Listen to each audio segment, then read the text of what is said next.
Hey everybody, Michael Snyder, California Weather Watch. Today's February 15th, and right now we are looking at the infrared satellite imagery. You can see the state of California is right here. Get another frontal system rolling through here. It's going to bring some rainfall down towards the Bay Area. We'll take a look at the latest on that, and we'll take a look at the extended forecast to see what is coming. Looks like we have another system coming through mid next week as well, and that could bring some additional mountain snows and maybe a little precipitation down towards Southern California. We'll show you the latest on that here in a moment.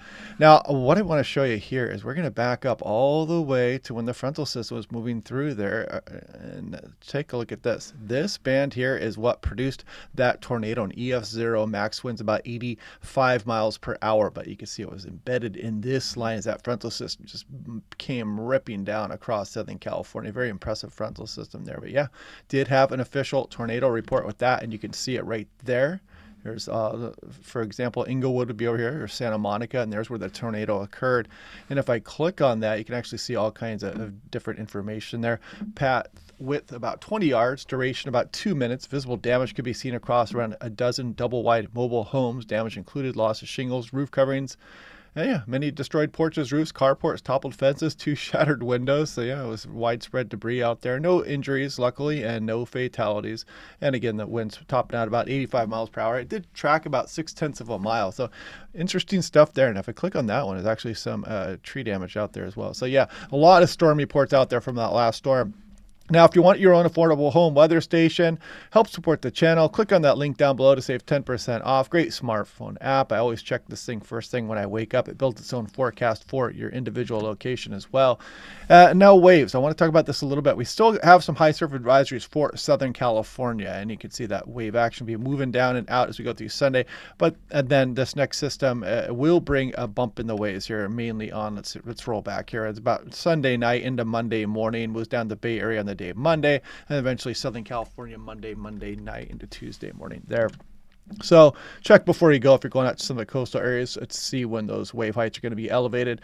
Composite reflectivity. So taking a look at the next 60 hours. So here we go through the day today. We're now about through 7, 8, 9, 10, 11. There's midnight right there, and you can see that precipitation occurring, maybe some light, moderate precipitation there. Some mountain snows are possible, but that not a lot of it, especially not compared to the last system. It does bring some rain down towards the Bay Area with that initial shot there, and keep some of that precipitation going across Oregon, Northern California as we go on in through about Monday morning there. That's about 60 hours when the North American model wraps up. So taking a look at a little bit more out in the timeline, a little bit into the mid-range of the forecast here. The European does show that system bringing the precipitation on through the day Sunday. A little bit of mountain snow with that. And that continues on through Monday morning there.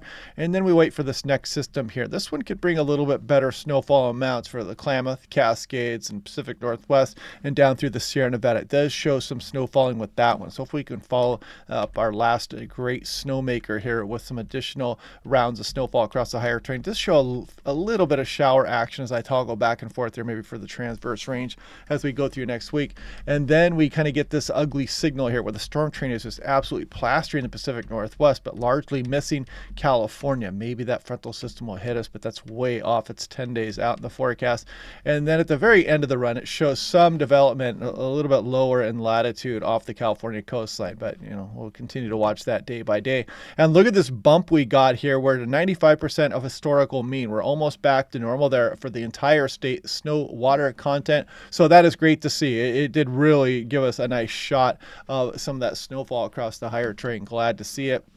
6 to 10 day though, this is kind of an ugly signal there, and we've already got a lot of drought going on across central and southern California. Not a great signal. Don't like to see that. Above average across the west coast. 8 to 14 day as well, and still that below average signal all the way through the end of the month of February.